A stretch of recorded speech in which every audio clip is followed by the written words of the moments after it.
Yes, indeed, we are live. For real this time. And this is the space where the vulnerable are powerful if you ain't know that. And the most gangster thing you could do is serve if you ain't know that. This is the All the Way Live podcast. Hey man, this is undoubtedly the All the Way Live podcast and live in the livest sense that we could possibly do. We're literally live right now. Ain't that right? I think that deserves like some type of like celebratory auditory sound, like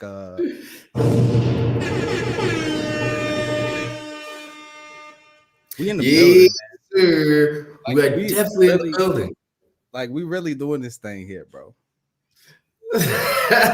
And Miles, I'm glad you said that because exactly what we do on this show over here is give people carefully curated content for their cranium consistently, just so that they can be certain that they learn something in a space that is nothing but positivity, inclusivity, and a little bit of goodness in your day because we know people are going through it, man. We know people are going through it. And our intention with this show is to create that dope content that even if for a day gives you a little bit of a better feeling, something that you can look forward to, something you can enjoy, something you can communicate with us with. Hey man, that's exactly what we do consistently. Yes, sir. You know what I'm saying? We keep the vibes up, We make sure that y'all have something to chew on, food for thought in that regard. But one thing that doesn't change about this show, and if you're hearing this for the first time, welcome. But if not, you already know what's going on, man. Chicago is in the building. Joe Berg is in the building on that side. It's brought to you by the illustrious Gallery Momo. If you were wondering why there's some fly art behind my brother, if you was wondering why he's draped in foliage, if you were wondering why, you know what I'm saying, it seems like he's in a different type of space. That's Gallery Momo. That's Johannesburg. We're appreciative of that space, that city. I'm appreciative of that space, that city for all it's done for me, all it's shown me. But I cannot get any further into this show. Can't do it without introducing that Chicago is in the building. That means something to me. That's important. If you can't tell by the flag, that we got going on behind us. But the other important thing about Chicago being in the building is that this podcast is recorded on stolen land. You ain't know that. I don't know if you knew that. But yes, sir, man. This land in Chicago was originally cared for by the First Nation, the indigenous people, the Potawatomi people, right? And their collective, the Council of the Three Fires. And violence was done to remove them from this land. And that violence that was done to remove them from this land is inseparable from the violence that we see in our city today, our country today, and the world today. And for that reason, every time we Mm-hmm. introduce the All the Way Live podcast, we always lift up love for indigenous people the world over, but particularly in the city of Chicago.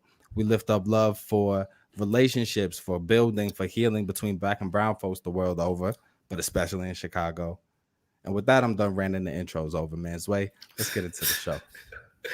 Hey, dude, we have so much to talk about. This is going to be us testing exactly how much courage we have in some of these topics because some of them are quite salacious. In all honesty, and just for full disclosure, all the salacious topics do come from Miles Xavier, specifically Miles Xavier.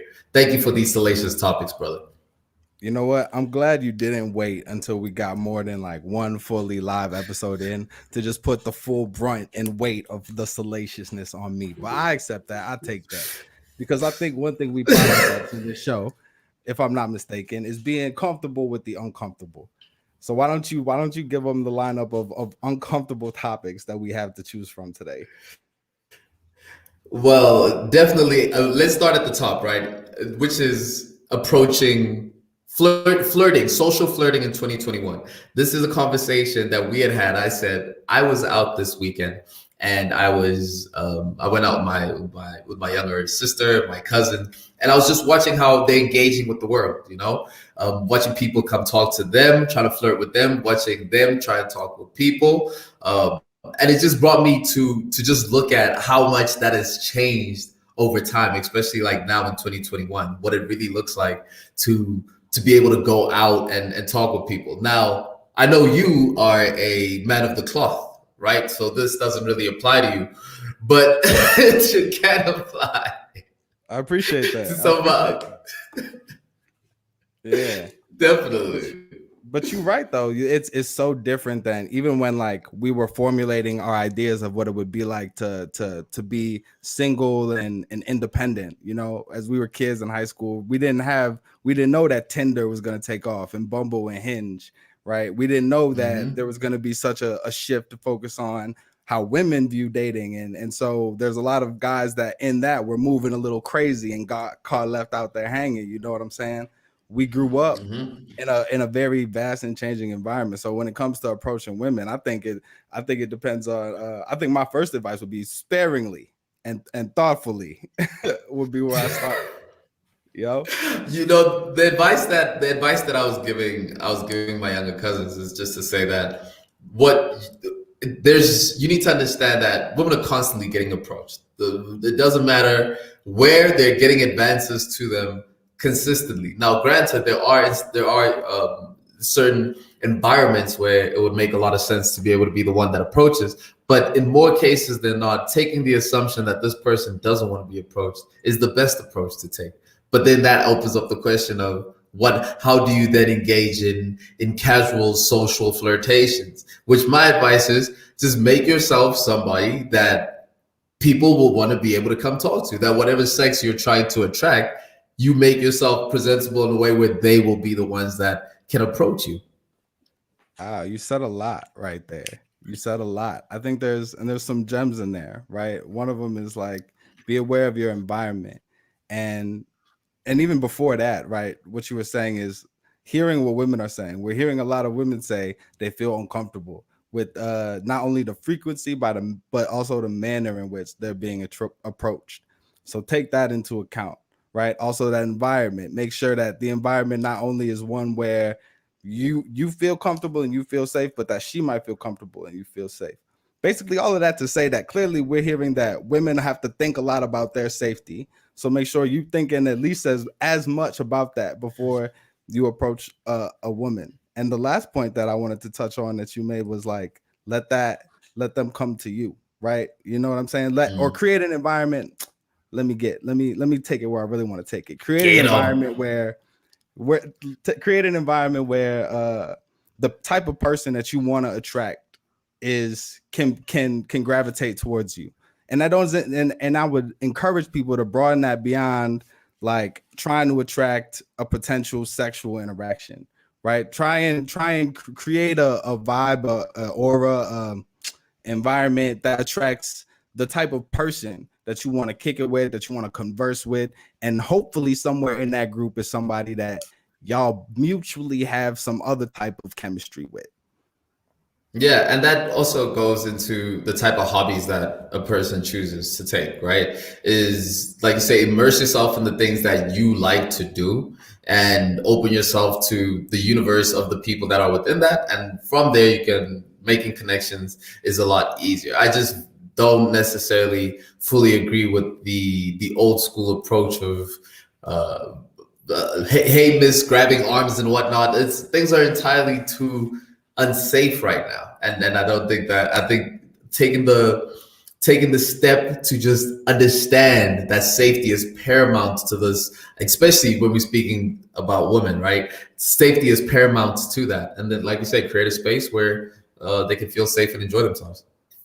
Yeah, for sure. And not and to each individual person, create a space where you're comfortable, right? Don't always be the space where you feel comfortable, or the space that you're trying to put yourself in romantically, sexually, shouldn't be the one that is prescribed to you via like what you see on social media, what you see in movies. Like you don't have to like all of the stuff that you see and watch, and that is yeah, it's what we're told we're supposed to like go do and expect to perform like out in the world, right? Even to, and we're getting in deeper territory now, but like there's a difference between even what you might fantasize about or what you might pursue when you get a little freaky in your zone and what you really want to have happen to you, right? And these are all different things that you can explore, talk to with a partner.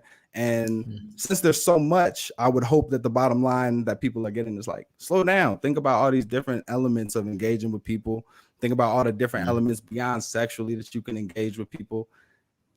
Take a chill pill and then explore. You know what I'm saying? If we're gonna be completely vulnerable, right, and use this space as a space of vulnerability and openness, what would you say are some of the things you had to unlearn? What are some things that you had to unlearn about your engagement with the opposite sex that now you think back on it, you're just like, man, I'm that not necessarily something that you've done, but what is something that you've unlearned?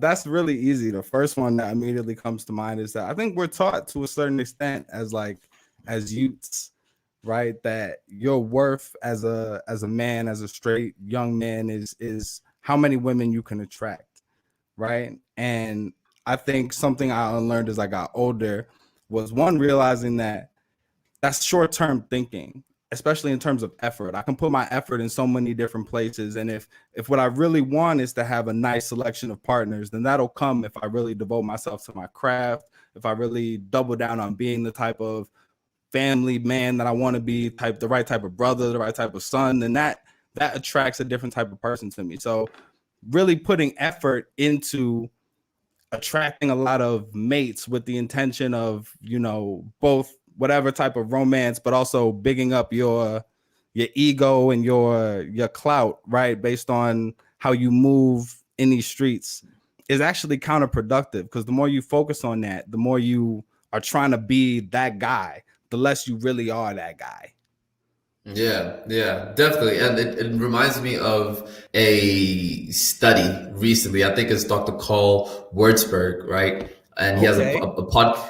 It's actually really dope. And they pretty much just break down the brain functions, right? So these impulses of sexual drive and the pursuit of the opposite sex, where does that come into play from a biological standpoint? And it's just a breakdown that your dopamine levels rise by twofold over the baseline in the act of pursuing sex and in the act of having sex. So when you understand the relationship between how dopamine engages with like you say, this drive to want to just accumulate as many mates as possible, that's a high. Like, you need to understand that is a high, right? So for comparison, they say a cigarette increases your dopamine base levels by 8-fold, right? So that's a huge spike, which is why that crash comes down. And one of the key measures of a dopamine spike and decrease is that it goes further down past the baseline usually, right? So the high that you get, you usually don't end where you started at. You'll end lower than where you started at. Hence things such as what drug users call suicide Mondays or suicide Tuesdays, Fascinating stuff. That plays into all types of the patterns of habit, right? Like beyond sex, that applies to drugs, that applies to caffeine, that applies to work, right? You get in this space where you find this thing that you really love, that gives that stimulates you in a way that you want more of, and then you create a routine around it. And then all of a sudden, after a little bit of a while, whether it's that sexual encounter, whether it's, getting that coffee from that new favorite coffee place, the double espresso shot that you never really tried before, you know what I'm saying? Whether it's seeing results from your work and staying till 7, 8 p.m., really stretching that, you get into this routine where the reward starts to decrease. And now you're pouring more of yourself into whatever this thing is, to try and get that same response. And we all have to be careful of that. Too much of a good thing. Too much of any good thing. I done realized I done had too much of stuff that I never thought I would get too much of, man. And so, like what? You gotta be careful with that. Like all sorts of things, like sugar. That sugar will kill you, bro. That sugar will kill you, bro. Hey, the number one killer for Black people is seasoning. like Dave Chappelle said, it's the seasoning. But it's real though. Like understanding the connection of dopamine. That's been a personal journey that I've been on. Just fascinated by what are the underlying chemical and neurological impulses that lead us into doing what it is that we do. Like I think the book is called The Science of Sin, right?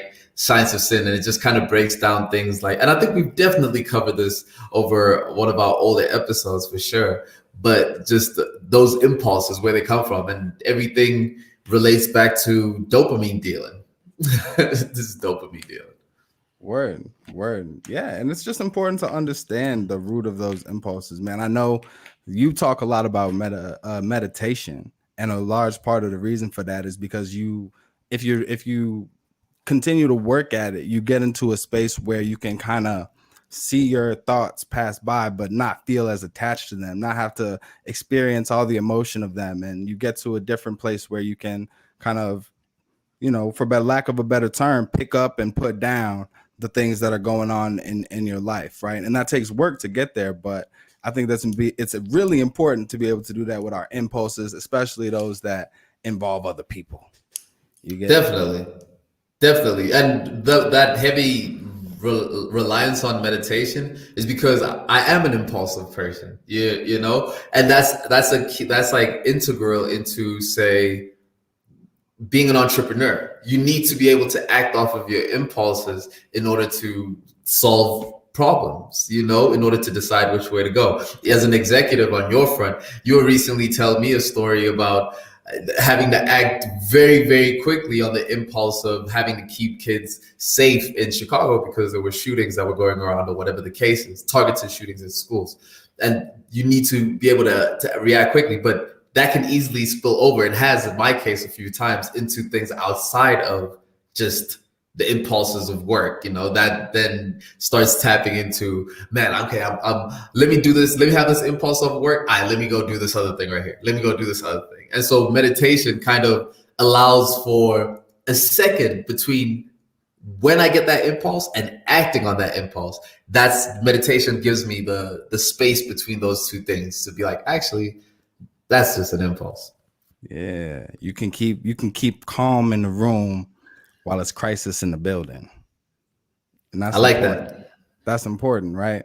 But if I can respond in kind, let me hear from you, right? And it doesn't have to be necessarily in the romantic sector, but something related to impulse that you've unlearned or untaught. I'll tell you, it's looking at women, like having my head on a swivel. That was a big one, right? That's something that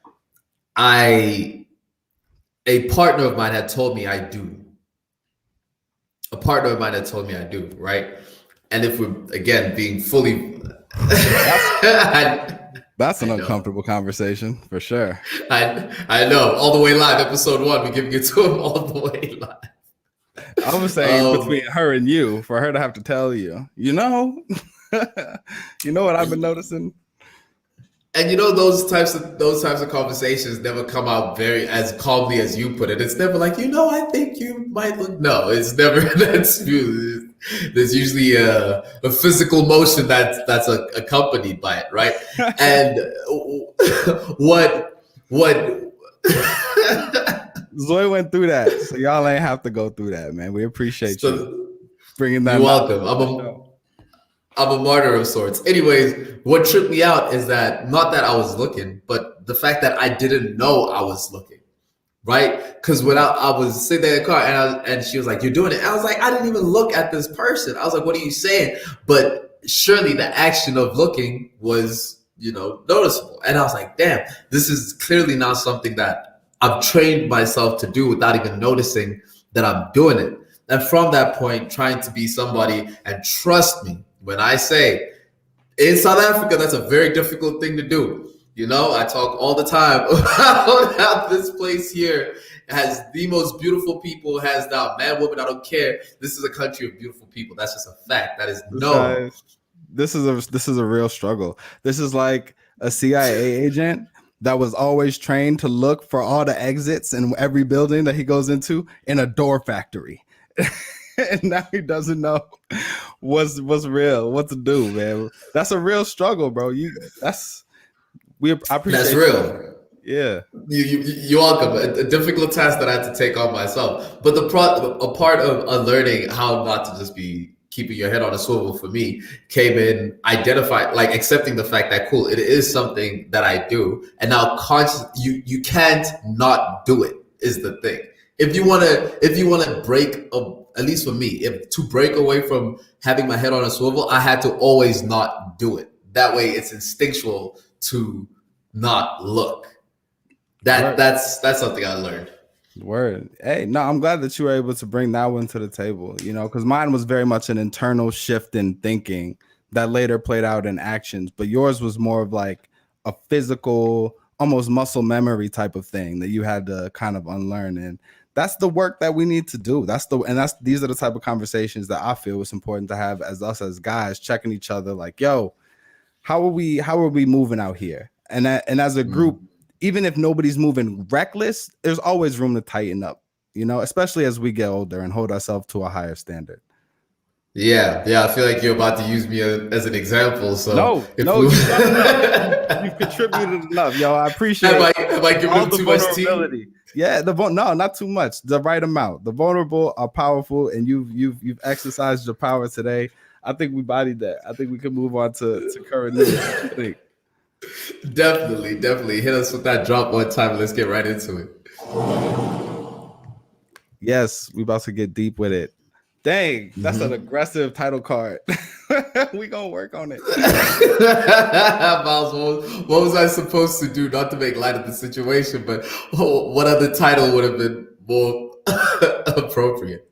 I think we want to broaden this conversation, but let's first do the obligatory for sure. Rest in pieces to Sarah Everard, and acknowledging like, yo, that this is a problem, and much the way that like the conversation around Gabby Petito is, this is an individual that represents a larger problem, and that problem is violence against women. And that's a complicated conversation because there's levels to it. There's violence against women is happening. We need to hold men accountable. But there's also the level that cases like Miss Everhard's and even Gabby Petito's bring to the forefront, which is it gets a lot more coverage, it gets a lot more traction, and it seems like people take it a lot more seriously if it's a white woman who is the victim of this violence.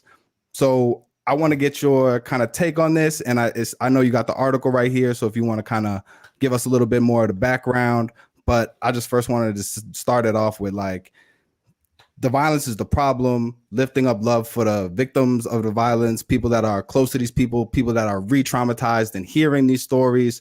We're going to get a little bit deeper into this, so this is hopefully also serves as a trigger warning. We love anybody who's watching this live, listening live, but you know what I'm saying? We want to be conscious in case anybody needed to take a moment. Thank you for that. So just to give a quick read, the Never Have Leaders felt that public trust is so low they have had to advise women to consider fleeing if they are uncomfortable when confronted by one of the officers. So essentially the Sarah Everard story is this young lady from the UK, 33 years old, was stalked over 2 days by an off-duty police officer who then later raped and murdered her. And since then, there have been protests. There have been protests in her name that have then been met with police. You know, they've been met with police force over the last few days. So I thank you for bringing that up. Because we're live, right? I think it's fair. I feel comfortable now to be even more open with how we even put together the structure of the show. Because before we sit and we bring a topic up, we're interrogating what is the conversation that we can have around this whole thing. And you highlighted one of the key points for us, let's say the key points of conversation around it, which is that it is in fact true that the story of a missing white woman tends to get more press, but the overarching theme of it is the issue, which infects more than just white people. 4,500 women in South Africa since 2016 have been reported missing, which makes this one of the highest places of missing women outside of your Boko Haram, outside of your Afghanistan and places like that. So what this story was brought out to me mainly is to I think the response that was coming from the police force saying that the woman should flee, interrogate somebody if somebody is interrogate an off-duty police officer if they are in fact an off-duty police officer, and flee. Those are the solutions that we're giving.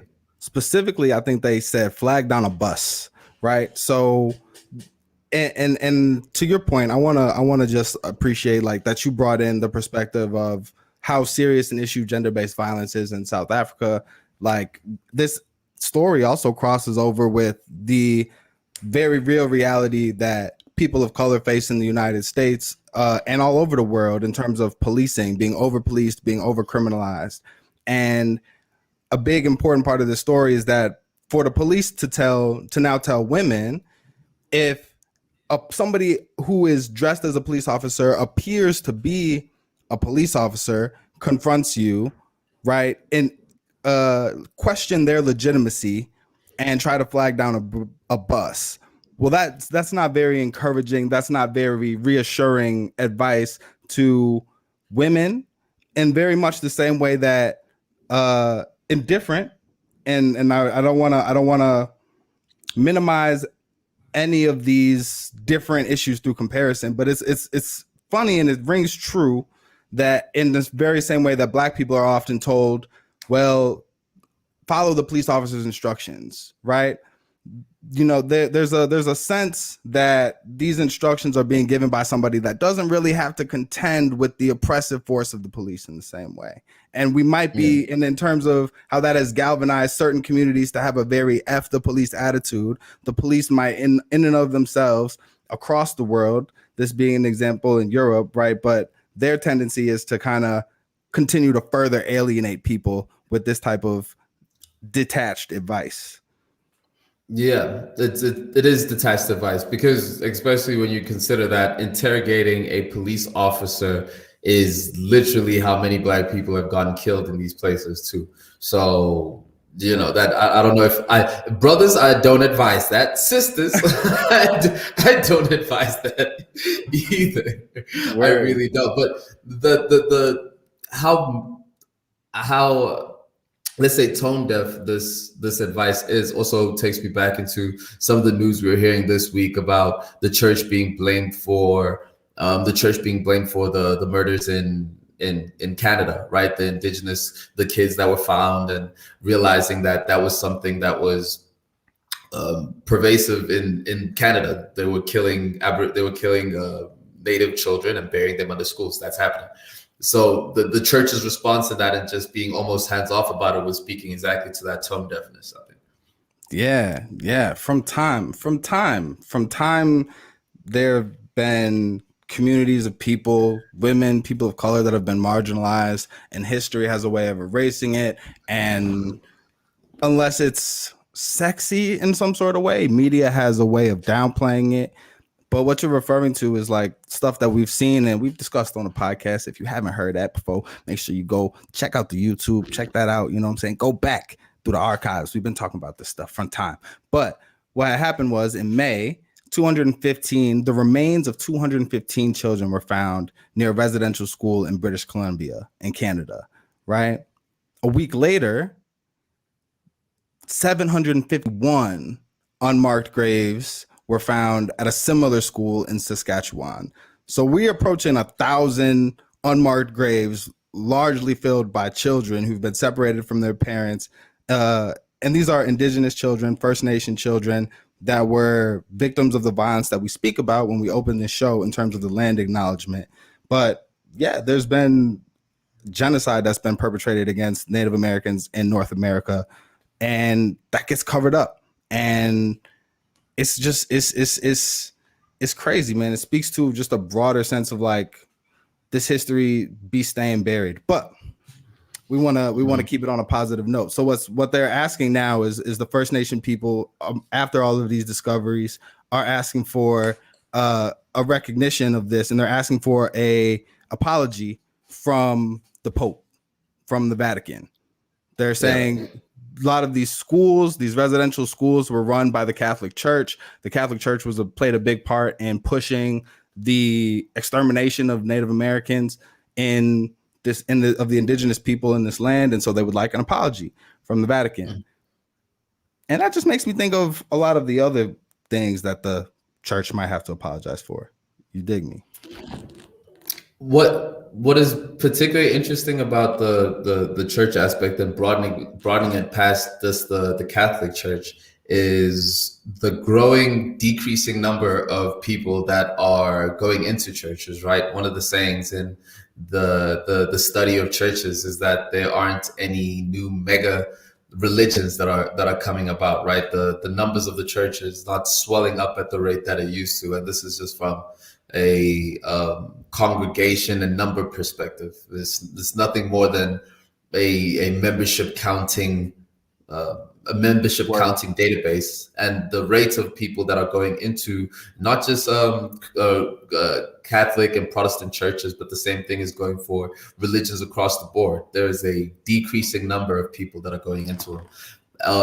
I think for this generation, particularly, like I can speak for myself in the sense that the traditional practice of what the act of going to church or whatever the case is, especially even with things such as COVID, right? Where we see the concept of traditional spaces and how we use them kind of evading away, right? Things going a lot more virtual and things like that. So when it comes down into just the relevance of it, it's something that I think about a bit.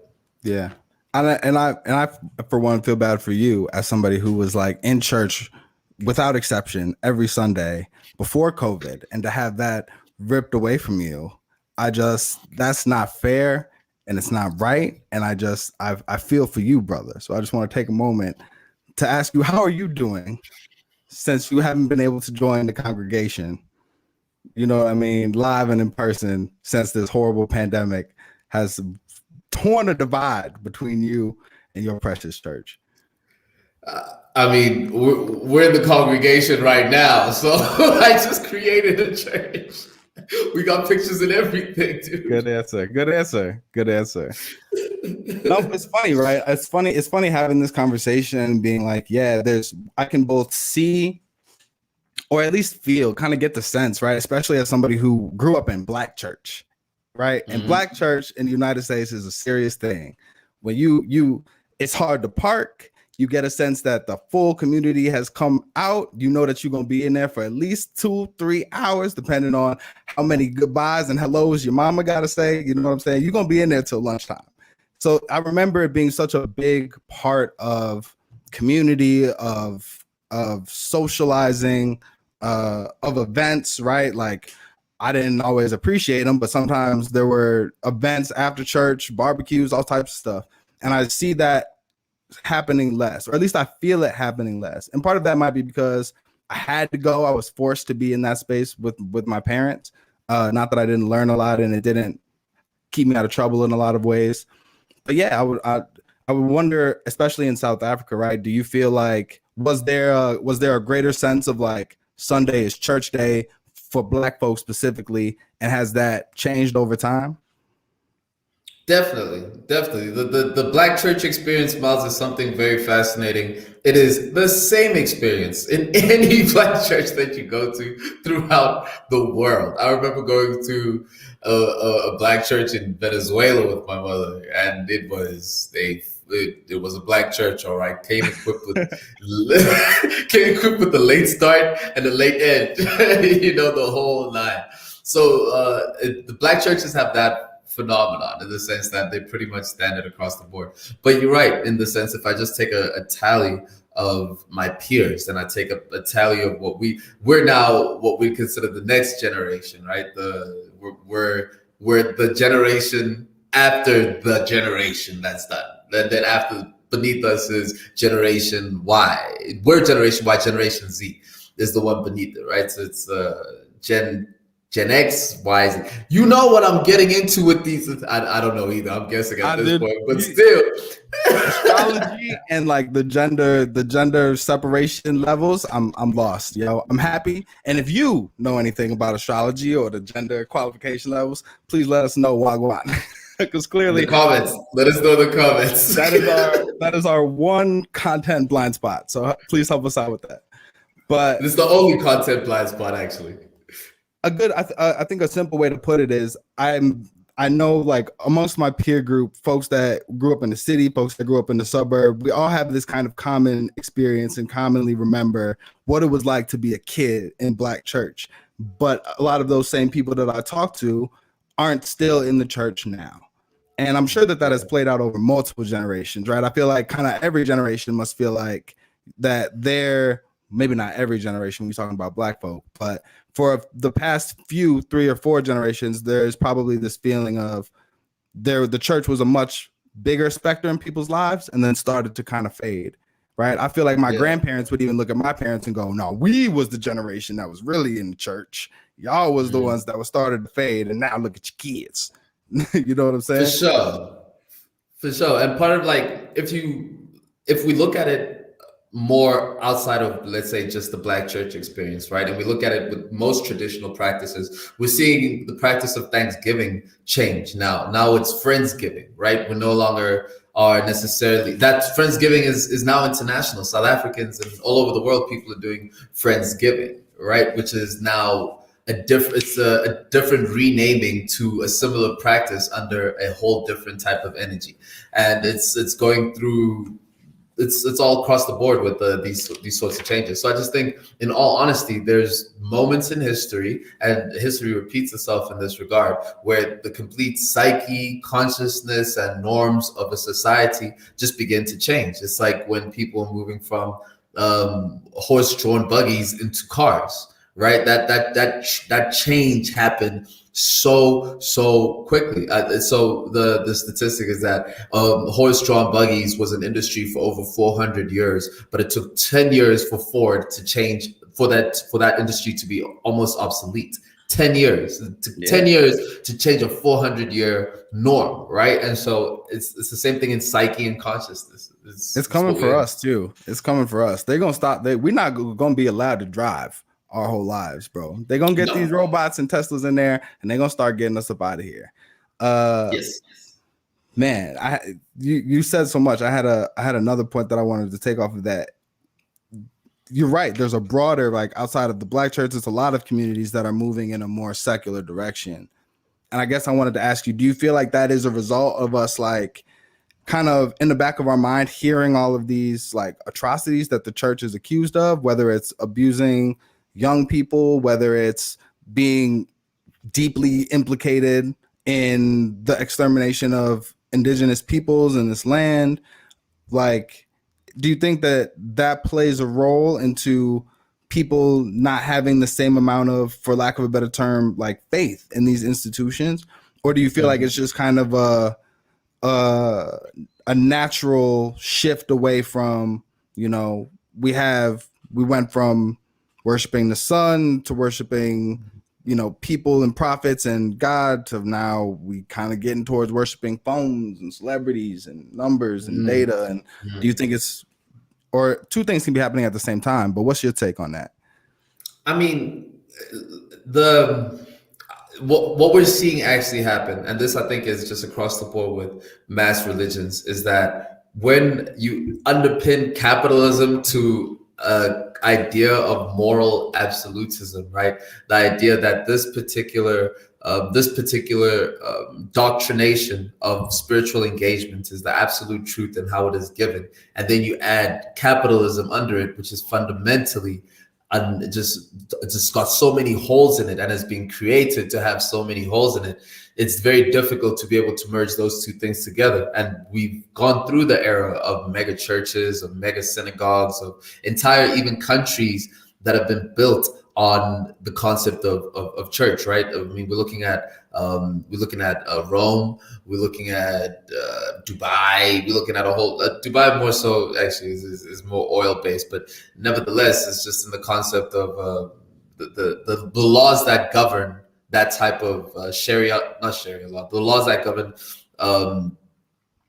Islamic funding. There you go. The laws that govern Islamic funding, which come from the Quran, those are based under that model. Just to say that over time, the capitalism is dying. If we're not paying attention with it, is dying. The concept of fiat currency is going away. Our understanding of how we engage with money is going away. In 2021, there were more billionaires created. There were more billionaires created last year than there were over the last 15 years. right? Which means that the scale in which this concept that we have of money is broken and it's falling. So we're moving away from the biggest religion that underpins all religions. And I think anything that has built itself on top of that is going to see itself almost sink with it. But I hope that the intention behind the energy in these spaces is maintained, and that we keep expanding it and be as inclusive as we can be. Keep sharing the love, sharing the positivity, for real. Bruh, I love to hear you talk crazy about capitalism. That's right. We will convert you. Yeah. I love it. I love it. But yeah, man, I think and thank you for kind of like giving us the zoomed out picture.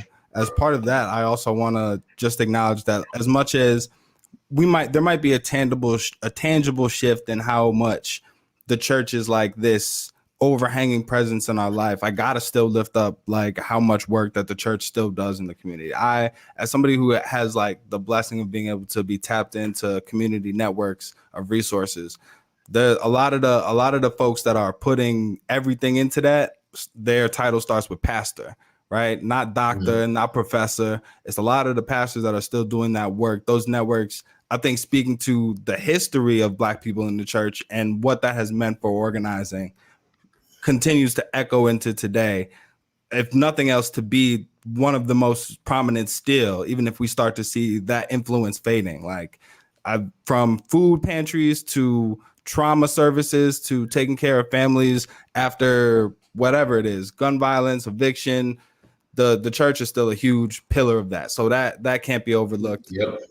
And what we also can't overlook is that the center of this story is the lives of the people that have been victimized, right? So the point isn't to vilify the church, your church, my church, anybody's church, but to say that we have to have difficult conversations about the places that we have faith in and give money to and support, and the accountability and responsibility they have as we discover the violence that has been perpetrated. So lifting up love for the indigenous people, horribly, sadly, the indigenous children that were killed, anybody that's been abused by the church, anybody that, you know, has been a part of this conversation. We want to lift up love first and foremost. And that's how we do things. And yeah, man. That's how we do things. And if we're getting into more uncomfortable conversations and moving right along to the last part of the show, Maz, I'm sorry I have to do this to you like this. No. It's already here. Oh, but hold on. Never have we ever. Wow, never have we ever started with the rating. It's too late. It's too late. But nah. That rating is wrong. That rating is too high. This is the hip hop part of the show. If you got sensitive ears, this is the time to dip on out. We're getting to talk about that real. Miles Xavier, you as the biggest Meek Mill fan that I know, you as somebody that put me on the Meek, you as the in-house Meek Mill correspondent, kindly explain to us what it is that we put into our ears this weekend with Meek Mill's Expensive Pain. I want everybody out here to listen and to know one thing and one thing only. All right, look, Championships is an amazing album. All right, Championships is fantastic. Right, it's a green cover. Go look for it on all your streaming platforms, Apple Music, Spotify, wherever y'all at. Go find Championships. You know what I'm saying? That is what you should listen to right after this. It's a great, amazing project. That's all I got on this one, man. I hate to wrap it up early, but we're going to get out of here. Meek Mill, Championships, fire. Peace. I mean, look, what I think the uncomfortable conversation is Meek's relevance in today's hip hop. And the difficult thing about it too is that I heard somebody once say that I think they were saying 21 Savage is bigger than Meek, and I was like, no way, it can't be, because we grew up on Meek. You know, I was just listening to Burn recently, and if you haven't heard Burn, that Burn remix, that's 2013, 2014, that's incredible Meek. And then from that we got a lot of pretty solid projects for Meek, right? Wins and losses. I really enjoyed Championships. I really enjoyed Dreams Worth More Than Money was also really cool. DC4 is my personal favorite out of the bunch. So coming into Expensive Pain, I was quite excited, but I had a call with you, Miles. Words.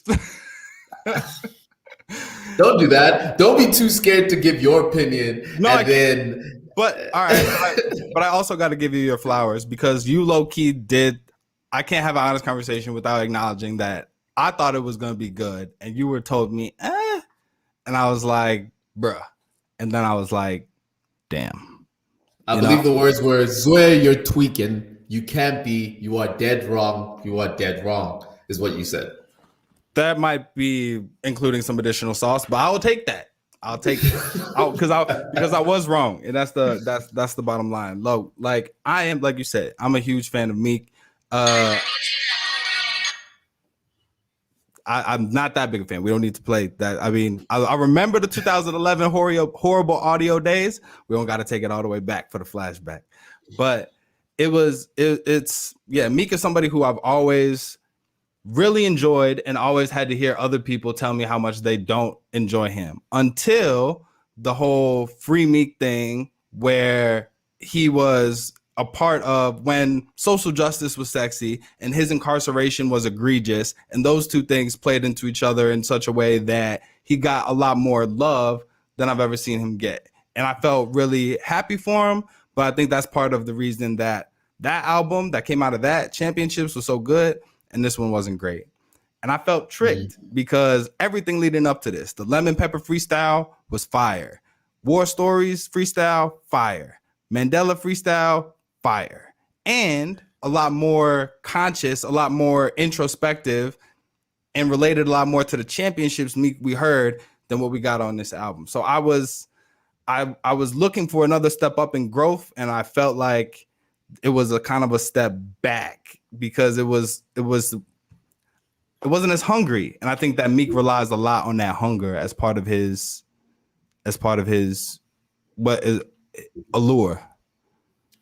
You know, what's happening to Meek is what was happening to Dave East in 2018, 2019, around that time, right? Where he came out with a very unique sound, undeniably dope, dropping, just albums that we love, from Black Rose and going all the way to Kyrie Chanel, which had Type of Time, which is still a street classic. Not obviously to the same degree that Dreams and Nightmares is, but it's comparable in the sense that it gets to a point where there's ear fatigue that you get with an artist, right? Not to say that this is bad music, because if knowing how difficult it is to create music, and this is created well, sonically it's there, the features that you want to see would be there, but I think we've been getting the same volume, same tonality, same type of Meek, and that gets a little bit tiring. And then when you layer that onto modern sounds, it feels a little bit of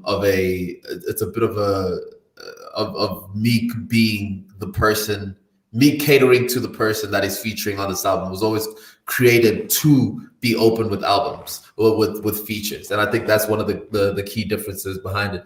Where Creator goes from there, I don't know. It would be very interesting to see where Creator goes from there.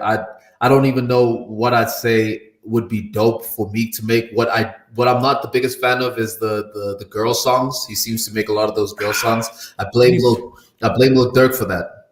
But so you're not feeling the girl songs on this album, but Dangerous and 24/7 go crazy. Do you know from the last album? They do, but that's two girl songs that I like over. It's a heavy shot. It's a heavy shot. But that's why I think I was disappointed by this album, was because he did everything on the last album. He did the fire intro that he's known for. He did introspective beats or introspective tracks with lyrics that related to the situation in terms of in terms of incarceration and over criminalization. He did more introspective tracks speaking about the streets from a different angle on like Oodles and Noodles Babies and Championships and trauma. Even the emphasis on trauma, like as that became a buzzword in academic circles, being trauma informed, right? It was so much more. It spoke to an artist that could be so much more than the energeticness that allowed him to eat. And I speak about hunger when I talk to Meek, because I think that was one of the things that attracted me to Dream Chasers 2, to Nothing But Flamers. Even was this kid was hungry, and this kid was trying to out rap anybody that you thought could rap. And the conversation gets bigger and broader when we talk about like what is it for an artist to be happy. You know, it makes me think of Chance the Rapper's album Big Day. Everybody universally that I talked to thought that that was trash, and a big part of that was because he was so Too happy tangibly in hip happy hop. throughout that whole album. And there's a question of, do we want our artists to be happy for real, or do we want them to be hungry, pushed to the point of making the best possible music they can make? Some artists might make music better happy, but I think Meek, there's a point where I'm listening to this and I go, he wasn't going through as much. He wasn't forced to sit and think as much. And as much as we have to be careful about glorifying how rappers have a tendency to, whenever they're incarcerated or in jail, come out with some fire projects, what do we really want for these artists and the people behind them? And what does it mean to be a fan? So hearing this, I'm like, he sounds there. He's not trying to make me think. He seems like he just came in. He's from being on a jet ski somewhere and he wants to, or being on a bike. I feel like this whole album sounds fire if you're sitting on a bike doing donuts in a back alley, right? But it's not trying to be as thoughtful as the previous work. And if that's him enjoying his life, then that's what I want for him, but it might not be what I want for the music. And so from that perspective, I gotta not give it a pass and not put my cape on, but just gotta be like, to your point, this isn't bad music. It's just not the step forward that I wanted from Meek, and maybe that's because he's not as under pressure. And you're well within your right to say that, because before that we got Championships, which was his best work, and then even before that we had Wins and Losses, which wasn't particularly big for everybody, but Wins and Losses to me is a very, very solid project, you know. And even with how he approached Wins and Losses, it was, again, like you say, from a very introspective point of view, stepping after the Drake. Now this was slightly after Drake, but you know, the jail system and the girlfriend, Nicki Minaj, whatever the case is, he was coming from a very dark place when he was writing, and that was a step forward. Maybe this is jet ski music, and me and you are not on jet skis. We are plastered over here. But one thing that we can't do, and I want to get your rating too, so we can just quickly get just what Westside Gunn is doing with that Hitler Wears Hermes is fly. Yeah. It's super, super fly. Maybe that even deserves a review on its own. But if we're speaking about music that is getting flyer, niggas is sleeping on Westside Gunn, you know. But for what's your ranking, and what do you give this album? Yeah, I mean, you mentioned so much of the things that make me feel about Meek the way I do. We've seen him come back from a super fumbled beef with Drake. We've seen him come back from an ugly breakup with Nicki Minaj because he's that talented. And so I'm not really that worried about his next projects or like his future in the rap game. This project just wasn't for me. And if I can, in my own head, make that because he's too happy, then, you know, that just shows that I'm just a super fan in my own world. I got to give this a 3 out of 5 because it's not bad. There are 6 solid songs that I like off of it. If I could do my highlights, it would be Tweaking. It would be the track with Kehlani.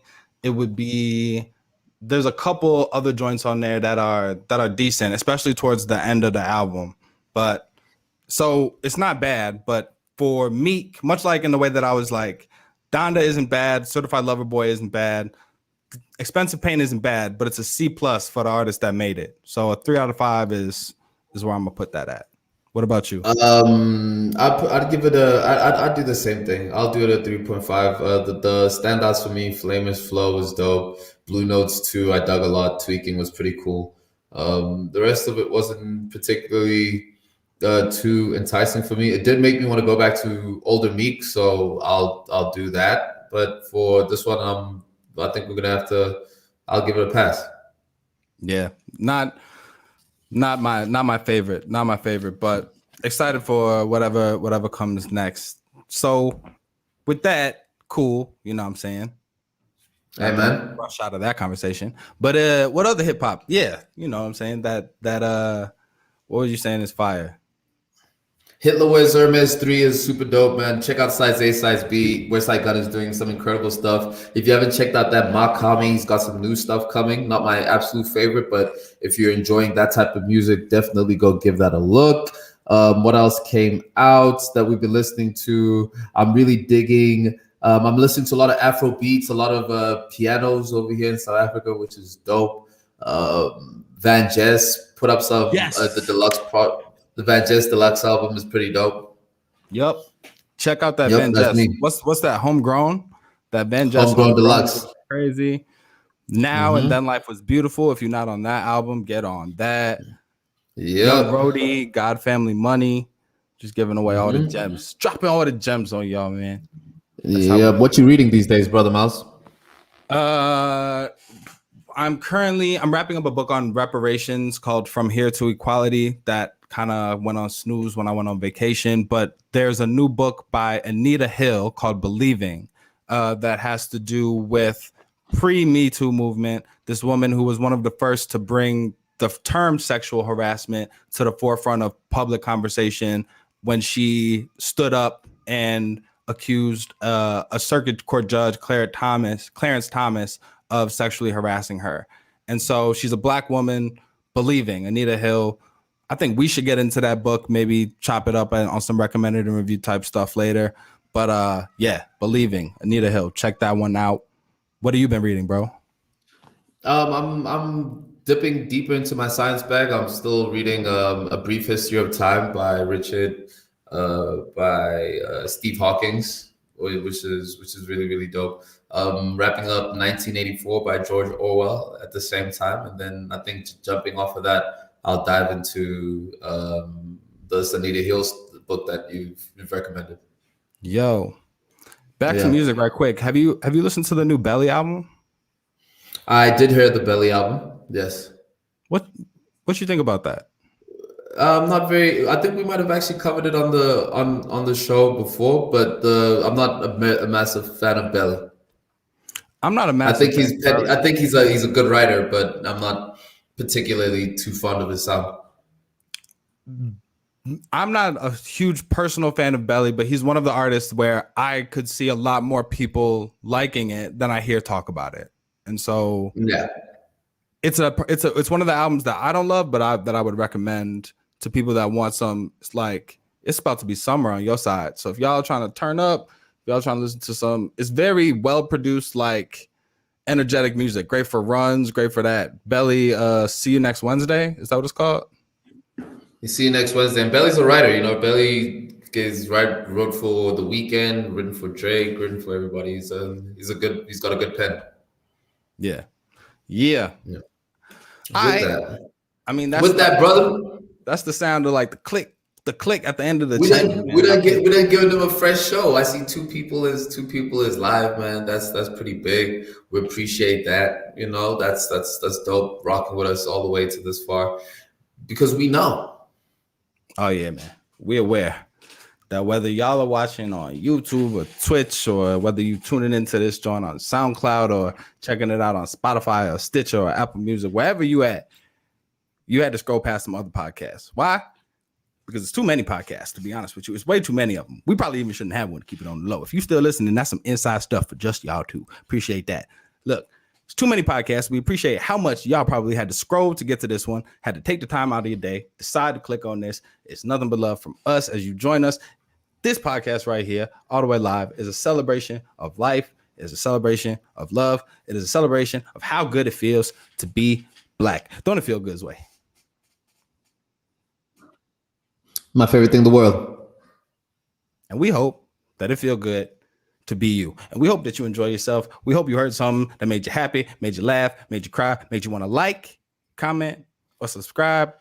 With that, go eat something delicious. Go hug somebody you love. Peace. Water. We gone.